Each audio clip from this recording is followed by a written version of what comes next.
gender enterprise, enterprise ownership and policy. Now we are going to hear about the national component and then what is for Ethiopia. So in this component, we outsourced research titled Assessing Gender Equality Among Businesses in Ethiopia, Indication for Gender Profitability. This will be presented by Ms. Gabra Selassie. She is a staff officer at University, and this is her policy. Her area of interest is food policy, poverty, and natural resource management. Look at this. We'll have 15 minutes since we are behind our schedule. Please focus on the key findings and takeaways. Thank you.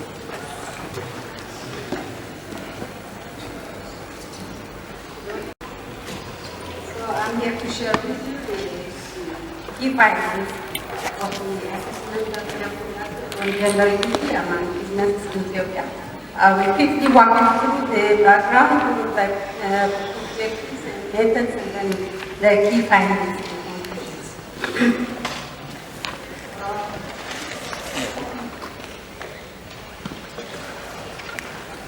Okay, I think I should skip some of this background aspects because we have heard a lot about the global steps that have been going on this gender and enterprise performance gap.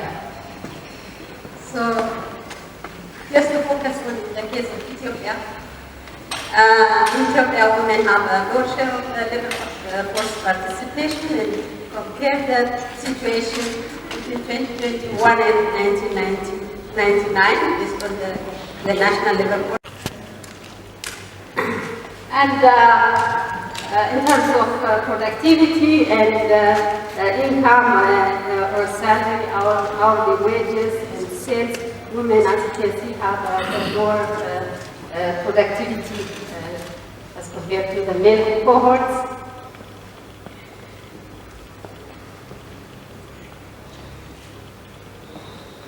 Actually, the performance gap also depends on the type of sector that women are engaged in. Women who are participating in male-dominated sectors get a better profit and sales as compared to women who are concentrating on female-concentrated sector strategy. So there is this difference in terms of gender gaps depending on what type of sector the women are engaged in. And as was already said, also there is a huge opportunity cost to gender differences, and we have to address it. That was one of the arguments for addressing these gender gaps. So the objective of the research is to identify and characterize the female and male-owned or dominated sectors and explore some of the driving forces or factors for sector selection among men and women, and examine some profitability gaps between male-owned men and women both participating in male-dominated sectors. Unlike the previous presentation, which dealt with gender differences in profitability or in enterprise performance between male-owned and female-owned businesses, my study is focused on profit gap between male and females, both operating on male-dominated sectors. So it's a little bit narrowed in terms of scope.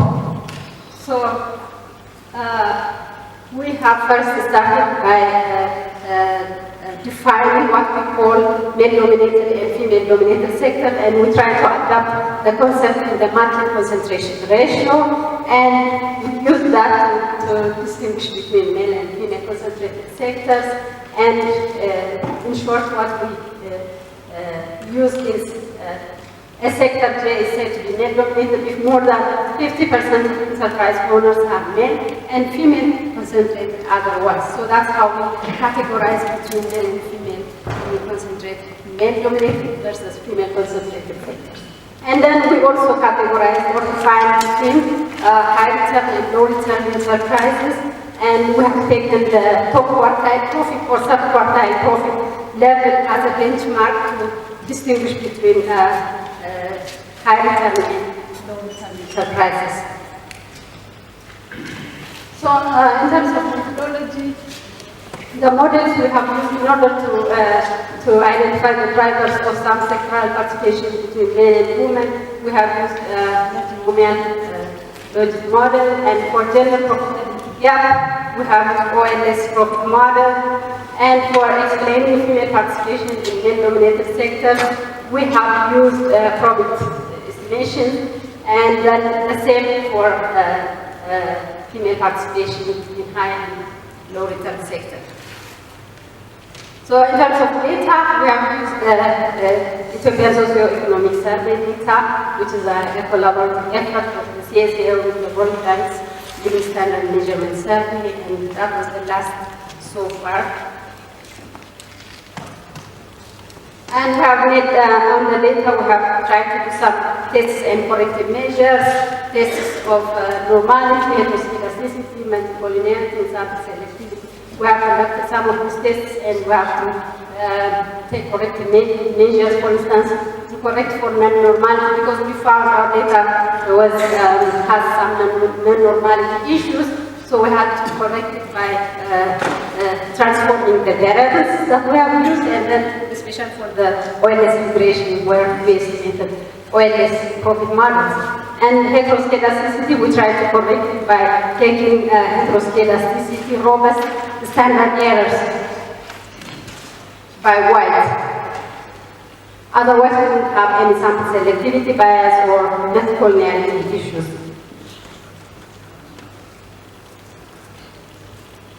Just to give you some brief about the descriptive sample profiles of the enterprise and owners, we have included 7,315 enterprises in the study, but then when we do the different estimations and cleanings and the missing data and so on, the final data used for estimation has reduced significantly. When we look at participation of women, we have from the previous presentation that women's representation is very concerning. So, but in this case, unfortunately, about 53% of the enterprises are operated by women compared to 47%. So there is a slightly larger number of female enterprise owners in the data set that we have used. Annual profit, we have taken the difference between annual revenue and annual costs to calculate that, and then upper quartile profits, we have found out from the data that 38,650 was the upper quartile level of profit. So any enterprise owner earning more than that is considered as high return enterprise, and those below that as low return. And in terms of a more aggregated distribution of male-owned and female-owned, the female-concentrated enterprise in agriculture, in the data set, all of them are female-concentrated. In manufacturing, about 91% are female-concentrated. In the service-related enterprises, about 75% are female-concentrated. And in total, about 77% of the enterprises studied are female-concentrated.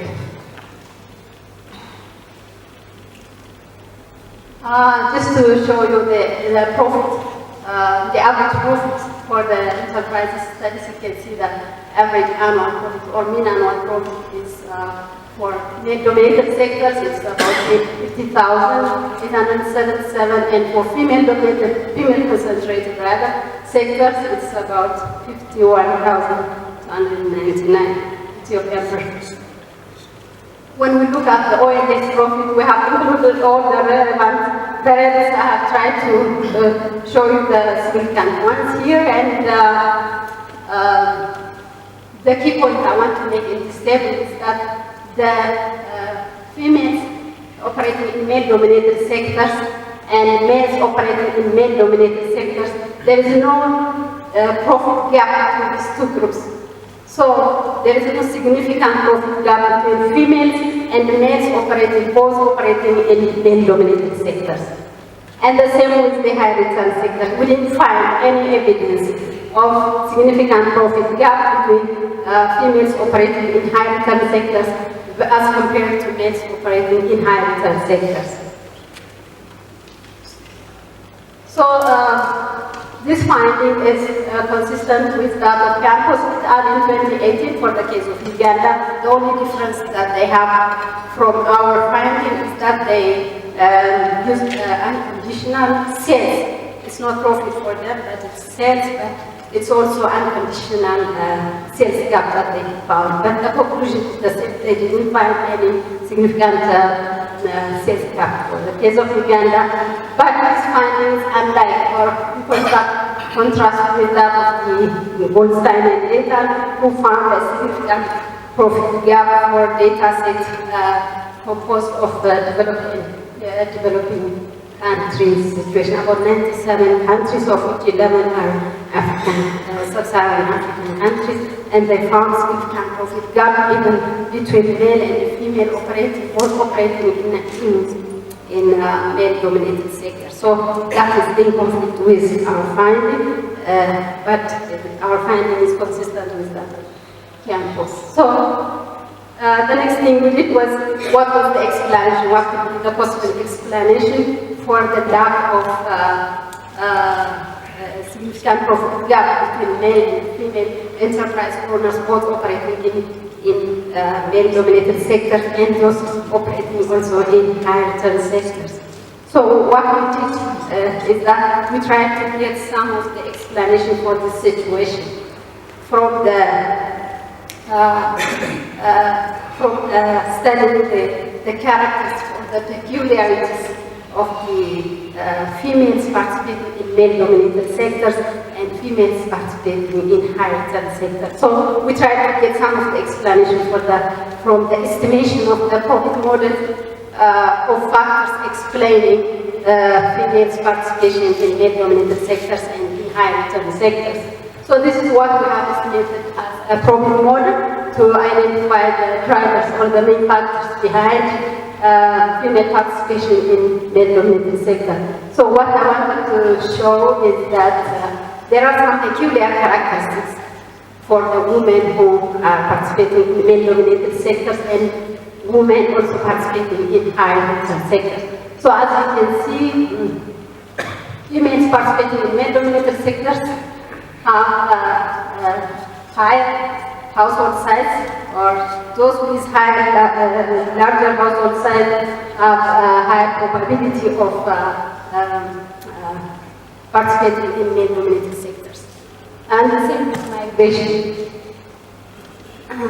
There is a longer duration of migration among this group of women who are participating in male-dominated sectors.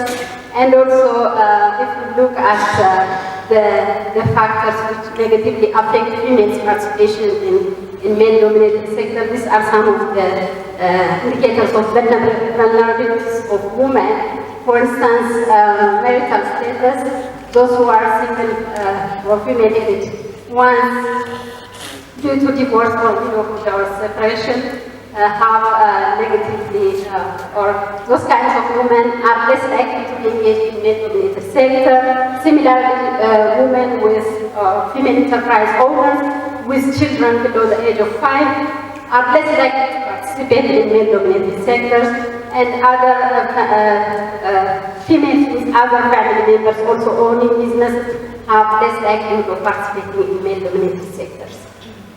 And when we look at the situation of females participating in high-return sectors, it's the same with household size and migration. These two variables positively affect the likelihood of female business owners participating in high-return sectors.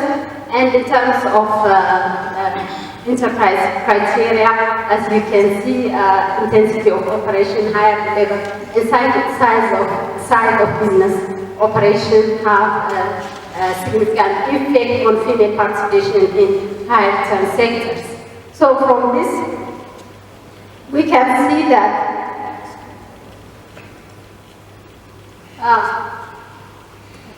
household characteristics like larger household size. First of all, household characteristics seem to be important for predicting female participation in male-dominated sectors. But these factors, these variables, were not found to be significant in affecting or in predicting the participation of female enterprise owners on high-return sectors. So these household variables, which were useful in predicting female participation in male-dominated sectors, were not found to be useful in predicting female participation in high-return sectors. So this has some important implications, because as the business grows into high-return sector, then household variables, the importance of household variables will decline as a determinant of female participation in those kinds of sectors. So, and then the importance of household size and duration of migration for female engagement in male-dominated sectors and in high-return sectors also tells us that this family support and like in terms of labor and other kinds of support, access to information on business opportunities, access to technology, additional income that comes with migration are important in supporting women participating in male-dominated sectors. And these household characteristics, like for instance, households, female business owners with also other females in their households owning businesses are less likely to be engaged in male-dominated sectors. So the implication of that is that female business owners reinforce each other into traditionally female-concentrated sectors, because there are other studies that looked at the role of support networks or role models in determining female participation in male-dominated sectors. But I tried to look at the role of female role models in influencing female participation in male-dominated or high-return sectors.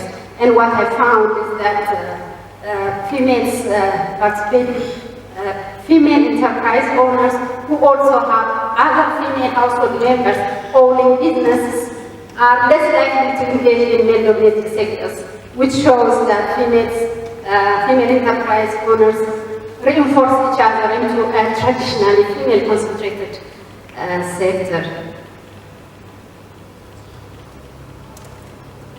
So, based on this, the other important point I want to make here is that as the business grows, the importance of these household variables, like number of children under 5-year-old, and being a widow or separated or single female-headed household, and other characteristics like having other female members in the household, owning businesses, all these kinds of household criteria or household characters will not be very important as the business grows into a high-return sector.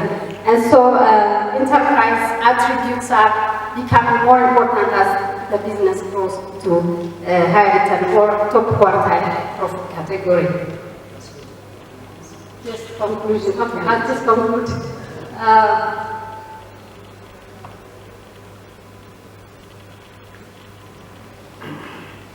So the lack of evidence of gender profit gap and peculiarities of female owners in male-dominated sector implies that if we give access to equal opportunities, female-owned enterprises operating in male-dominated sectors can perform as well as male-owned enterprises operating in male-dominated sectors. So given access to equal opportunities, then they can perform well as well as the male-owned ones. And having children below the age of 5 and being a widow or single-headed, single female-headed, and so on. These things become less and less important as the business grows, but at lower level of the business profitability, there is an importance to, the importance of care work. This shows the importance of care work in influencing business decisions for the women, because at lower level of business growth, this becomes very important in influencing female decisions to participate in male-dominated sectors. So areas of consideration, as I said, if women are given equal opportunity, then they can perform as well as men, because we didn't find any significant difference between male and females operating in male-dominated sectors. So areas of equal opportunities could be in paid care services, support system in terms of information on business opportunities, and so on are important. Flexible labor arrangements and work premises are very important considerations based on our findings of the study. Thank you.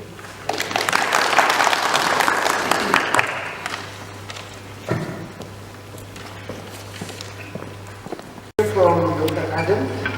Dr. Adam is a pre-doc under the JPG project. When he was hired, he was not a PhD holder, but he completed his studies. Now he's working with the JPG project. He's going to present on gender profitability differentials, evidence from Ethiopia. Dr. Adam, now 15 minutes. Focus on the key findings to save time for discussion, because the discussions are the most important part of our forum. Thank you. I would like to welcome you all for this project, dissemination workshop. My focus is also on gender profitability differentials, gender profitability gaps, whatever we call it. But my focus is on the LSM survey. As you know, there are a number of surveys on different focuses, but comparing the LSMs, the LMMI, and the World Bank Enterprise Survey, we found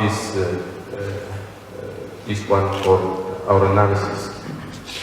So women account for nearly half of all this human capital, and people need to produce the opportunity to advance the economy. You know that women's and men's potential underlying are the same. But you know, there are differences in gender, in terms of weight, in terms of cost structure, in profit, and in all other aspects. So it is important to understand the concept of gender, to unpack how different development processes affect gender outcomes, to see how much the gender affects the Ethiopian economy. This is the 2019 World Bank report regarding Ethiopia. Ethiopia loses an estimated $2.7 billion in economic growth each year as a result of gender gap in these sectors. And this is very big number. It accounts like 3 to 5% of the GDP. So if we maintain gender equality, this states how much our economy is going forward. So Ethiopia recognizes the critical role we play in achieving the national development goals. This can be further, we try to see all the policies, the business and other environments in the district portrait paper.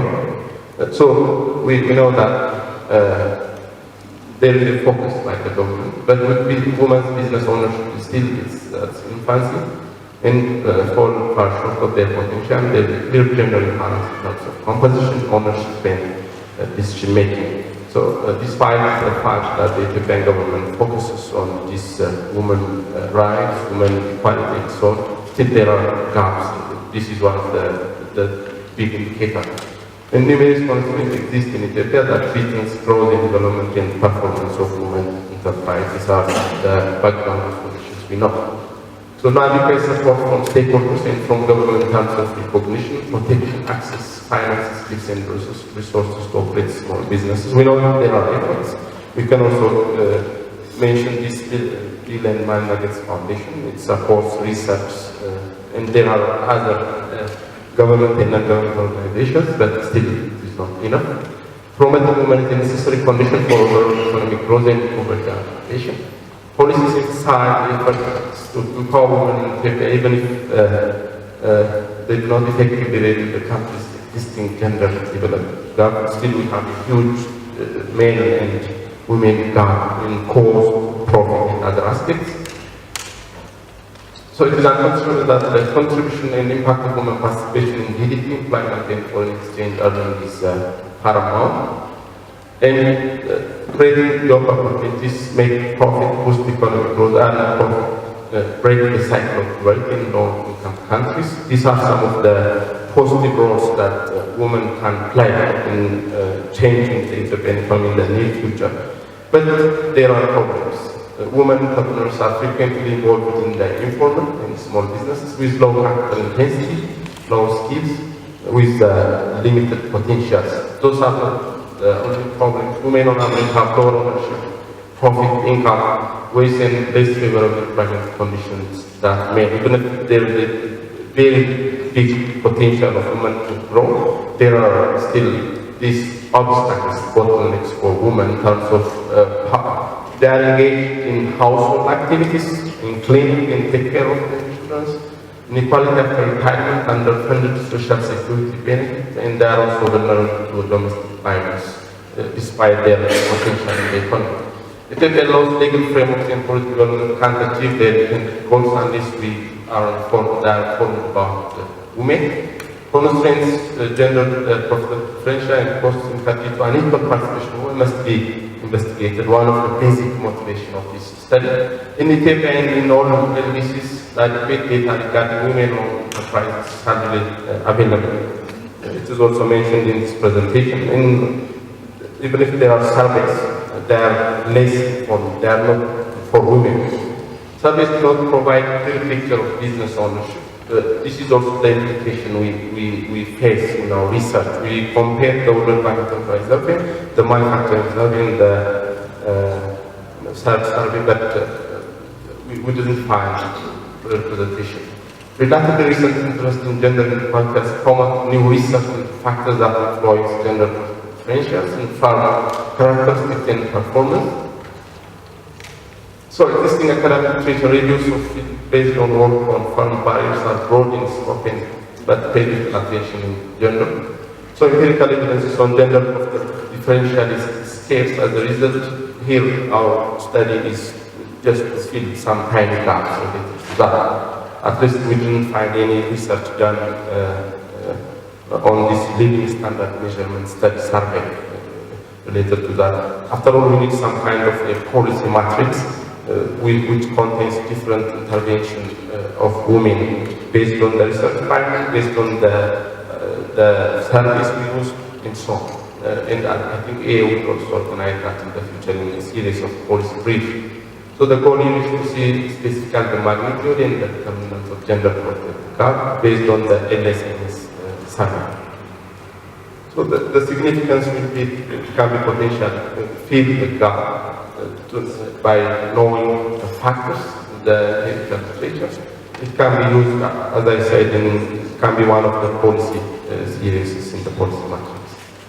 So this is the conceptual framework. We believe that profitability differentials between men and women can be potentially affected by a lot of factors, and based on the list of variables, these are the list of variables which we found in the LSM survey, very relevant for women. So we categorize them into three as individual level factors, gender level factors, and firm level factors, which is also aligned with the literature.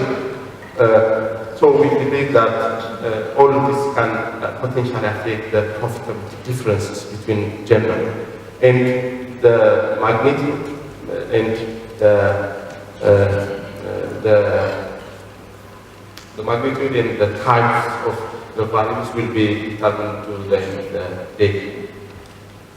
So these are the variables we use. There are actually many more variables in the clinical service, but these are only the relevant variables we found in our research. So there can be profit or the cost of production. There are some individual level factors, and there are farm level factors like type of activities, location of operation, employability, license, constitute, and so on. After all, the employability is removed from the analysis because it shows that it's not normal. It shows some skewed distribution in the gender parity statistics, so we removed it from the analysis. So environmental techniques were applied for the GDP in Ethiopia. So the first objective, this is in line also with the theoretical model presented by Silla in the first presentation. So we have the outputs and we have the costs, and we have the hidden technology. So given the ultimate demand, profit function can be here. We have the output, we have the quotes here. That is the basics, that's the benchmark in our analysis. We have our outputs and we have the costs on the other hand. And we try to see what determines the things in the middle. So this is the basic for it. The profit function can be a function of all these basic constraints. These are the potential basic constraints we find in the LSMS survey. If you go to the World Bank survey, as owner of a firm, it is not representative. It's also mentioned in the first place. So LSMS is basic preference in our specific context. So we do this pre and post estimation test just to make that our model is stable and the results are accurate. So this is the results in male. We have the females and the male business owners according to the large scale.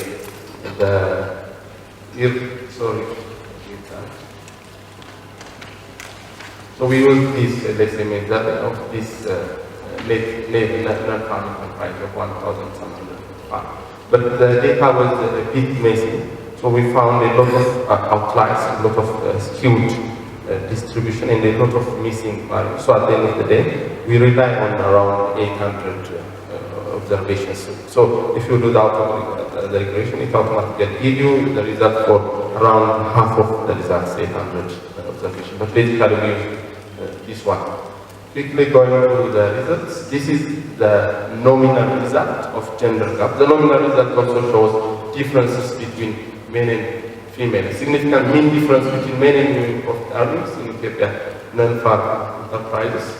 Fewer opportunities to women to cross over into the main sector. The total factor productive, the technological disadvantage and the low employment opening could be possible causes of gender profitability gaps. So these are some of the descriptive nominal results. Owning can be the primary source of capital for both women and men actually, but women are more reliant on credit as a source of income, which has implications. They have to repay the interest, everything, so that it affects their performance at the end of the day. More women own and operating businesses lack a legal operating license. This has also, most businesses owned by women are informal, which has also implication on their marketing, profit, and every performances.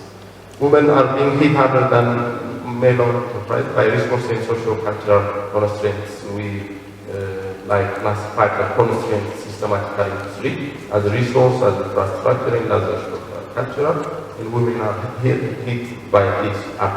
Majority of the non-farm owned by women are located within the household base. Could be one of the possible causes of the market constraint. They are not located outside us promises. We have the location operation within and outside. Most women are located inside, which has also implication on the marketing. Difference in location of operation between men, women and men can result in disparities in sales turnover, profits, the experience as a source of knowledge, because if they are not located outside, the interaction to the outside world will be limited, which has also implication on their knowledge and also their network. They are less network. Women on a large degree of proportion engage in commerce and service activities. Here the location of operation, based on the international ISO standard, we classify the type of businesses into 7, because the classification in the listening survey, it was like 18 classification, we systematically classified.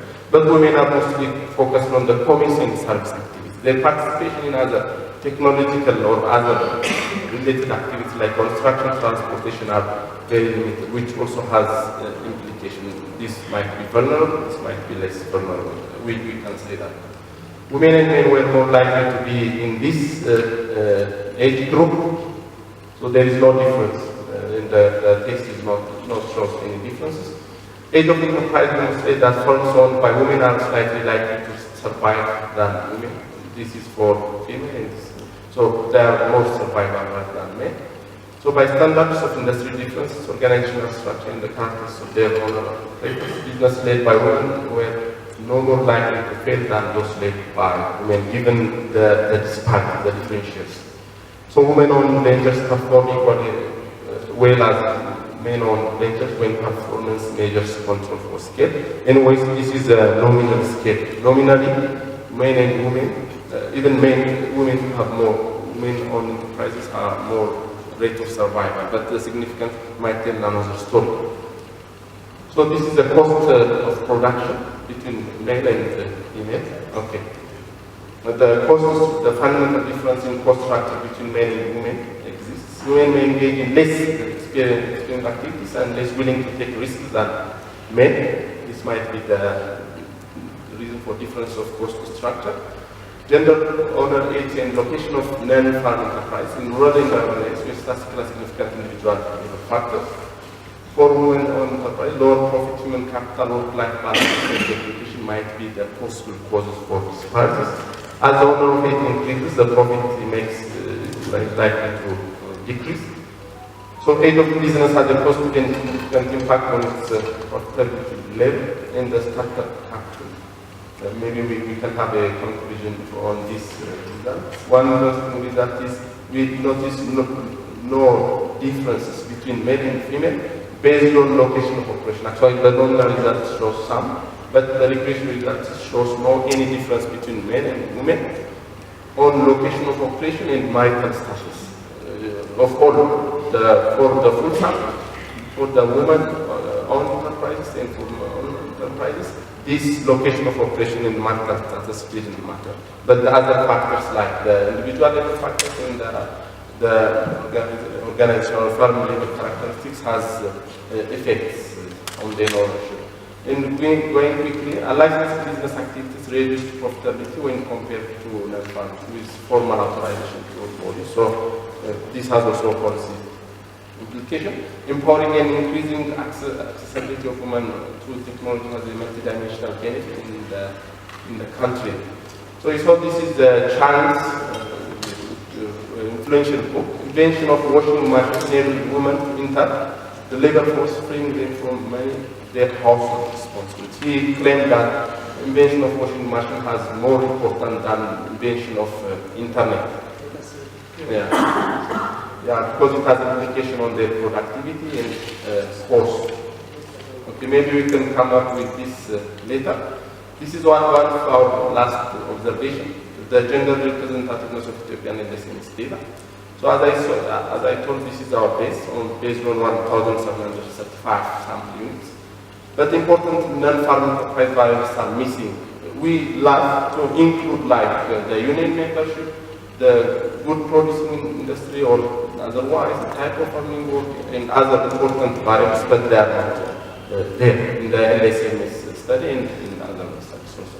Due to data limitation, the sample size of the Ethiopian LSMS survey was reduced from 1,735 to 876 in our missing variables with a skew distribution extreme low hang part removed, which might affect the post stability. So the LMS survey might be a little bit old, like 2018. Now we are in 2022. So the difficulties mentioned above related to the data might reduce the total number of sample information, and it also prevents us from making some other assessments like quantal approach, composition, and so on.